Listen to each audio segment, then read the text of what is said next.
kama tumeokoka, kama wana wa Mungu, lazima tuwe watu wa imani. Maana pasipo imani wewe huwezi kusema kwamba nimeokoka. Na imani bila matendo tunasema imekufa. Tunamwona kuna mtu mmoja mtumishi wa Mungu ambaye yeye anaitwa baba wa imani, naye huyo ni Ibrahimu. Kwa nini Ibrahimu aliitwa baba wa imani?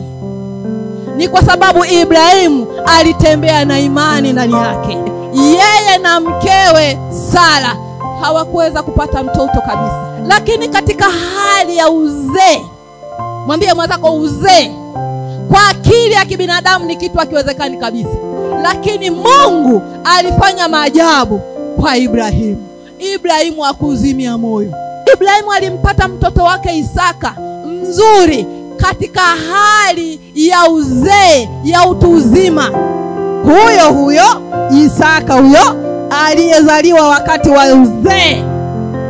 Alafu Mungu anasema, Ibrahimu huyo mwanao kipenzi Isaka namtaka, naomba unitolee awe sadaka. Ni Mungu hakuwa na shida na Isaka, lakini Mungu alikuwa na upima moyo wa Ibrahimu. Moyo wa Ibrahimu uko wapi? Uko kwake au uko wapi? Lakini tunamwona mtu mwingine anaitwa Ayubu. Ayubu alipita kwenye changamoto nyingi, aliugua sana, mwili wake uliumia, lakini haikuishia hapo. Ayubu pia alikuwa na watoto, alikuwa na ng'ombe, alikuwa na mbuzi, alikuwa na kondoo, vyote vilichukuliwa. Watoto walikufa na kila alicho nacho kilikufa. Lakini Ayubu alisimama kuitetea imani yake. Akasema, wewe ni Mungu, utabaki kuwa Mungu. Haijalishi umechukua vyote, mpaka na mwili wangu umebeba. Lakini Ayubu alisimama kunako imani yake. Hakutetereka, hakuhangaika. Alisimama kidete. Akasema, wewe ni Mungu, utabaki kuwa Mungu. Nilizaliwa bila kitu chochote, na wewe umeamua kuchukua. Jina la Bwana na libarikiwe. Bila jaribu linalokuja mbele yako, mengine yanatoka kwa Mungu mwenyewe, yanakupima imani. Ndio maana tunaambiwa tumshukuru Mungu katika kila jambo. Haijalishi unapita kwenye nini. Ni kweli wewe unaumwa, sawa, unasimama kunako imani yako, sawa. Ni kweli ninaumwa, lakini neno linasema kwa kupigwa kwake Yesu mimi nimepona. Sitakufa bali nitaishi, maisha yataendelea. Unakwenda kupokea uponyaji. Inayokuponya hapo ni imani ulionayo. Imani ndiyo mikono ya kupokelea kile unachohitaji kutoka Mungu. Imani ndiyo safari ya kukupeleka pale Mungu alipokukusudia. Utafika kwa imani. Kweli unapita kwenye changamoto, ni kweli, lakini unasimama kunako imani. Unasimama kwenye imani, unadumu kunako imani ya kwamba haya yote yatapita, haya yote yatakwenda. Yani haya ni kama maji yanayotoka mlimani yanashuka bondeni, yatapita. Unasimama kunako imani, unasimama ngangari, hakuna kutikisika wala kutetemeka katika jina la Yesu. Kuna watu fulani hivi bwana kwenye Biblia. Mmoja anaitwa Petro na Yohana.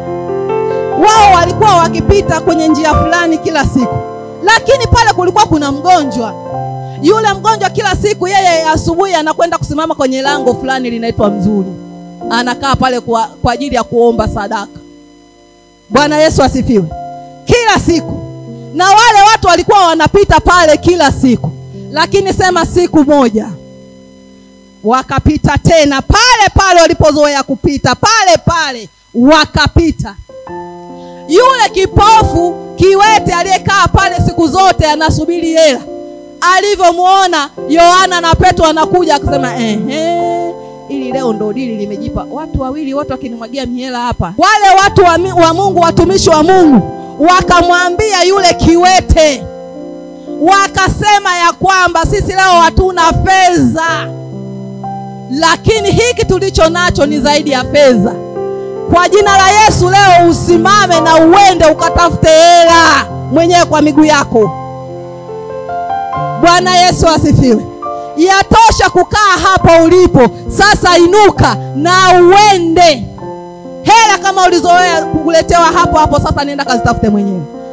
Mtu mwenye imani hatikiswi. Huwezi kumiumbisha, huwezi kumsukuma, kwa sababu yupo ngangari. Ni kweli una changamoto ya fedha, una changamoto ya kitu chochote kile. Nakwambia hivi, ukiwa mtu wa imani, unasema fedha na dhahabu ni mali ya Bwana. Hayo yote yatakuja tu. Hayo yote yatakuja tu. Maana fedha na dhahabu ni mali ya Bwana.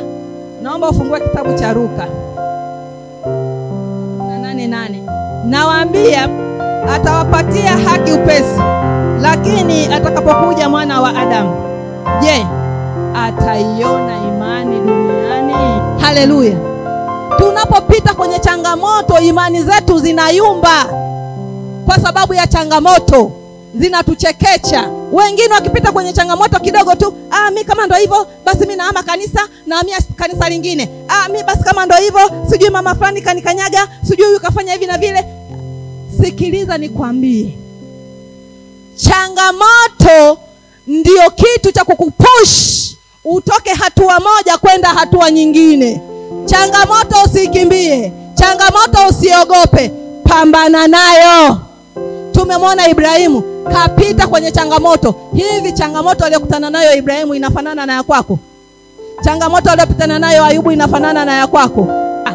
Huwezi ukaangamia kwenye hilo jaribu. Mungu yupo, hata kuacha ukaangamia. Utatoka kwenye hilo. Na kubwa zaidi, kwa sababu wewe ni mtu wa imani, kwamba hata hili litapita, hata hili litakwenda, hata hili litapita, hata hili litaenda. Yani imani ndio kila kitu. Hilo nalo litaka wewe ndani ya moyo wako. Kwa imani ndio itakayokufikisha hapo kwa hicho unachokitaka. Utafika kule Mungu anakokusudia kwa imani ulionayo. Tunaona wengine huko walijaribiwa. Yani ukuanza wewe. Yesu mwenyewe alijaribiwa. Alipita kwenye majaribu. Ayubu akapita. Ibrahimu akapita. Wewe kwa nini usipite?